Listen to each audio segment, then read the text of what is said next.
ଆଜ୍ଞା ମୁଁ ଏଇ ଗାଁର ସଭାପତି। ମୋ ନାଁ ହେଉଛି କୃଷକମାନ ନାୟକ।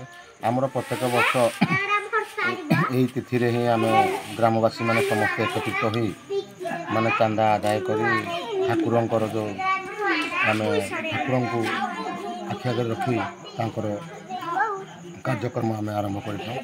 ଆଜି ତିଥିରେ କେତେ ବର୍ଷ ହେଲାଣି କଲେଣି? ହାରାହାରି ଗାଁ ସ୍ଥାପନ ହେଲା ଦିନଠୁ 50-60 ବର୍ଷ 70 ବର୍ଷ ପାଖାପାଖି ଆମର ପଞ୍ଚାୟତ ଆଉ ଅନ୍ୟ ପଞ୍ଚାୟତର ଜନସାଧାରଣଙ୍କୁ ଡାକି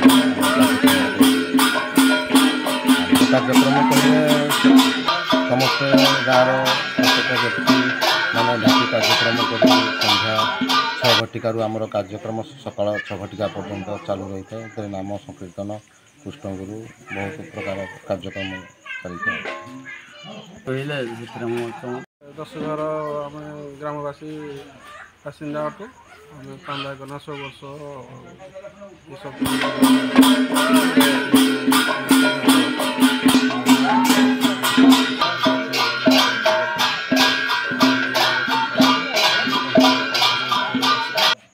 ମୋ ନାଁ ହେଉଛି ଶାଶ୍ୱତ କୁମାର ପ୍ରଧାନ।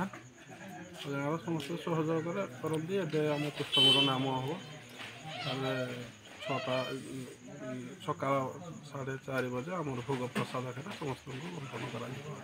ଗ୍ରାମବାସୀ କେତେ ଖୁସି ଅଛନ୍ତି? ଗ୍ରାମବାସୀ ବହୁତ ଖୁସି। ସମସ୍ତେ ଆବାଳ ବୃଦ୍ଧ ବାଳିକା ସମସ୍ତେ ସହଯୋଗ କରନ୍ତି ଆଉ ନାମରେ ଆଉ ସେ ସମ୍ପର୍କରେ ଆପଣମାନେ ଯାହା ହଉ ଆଜି ଆମର ଗ୍ରାମକୁ ପହଞ୍ଚି ଯାଇଛନ୍ତି।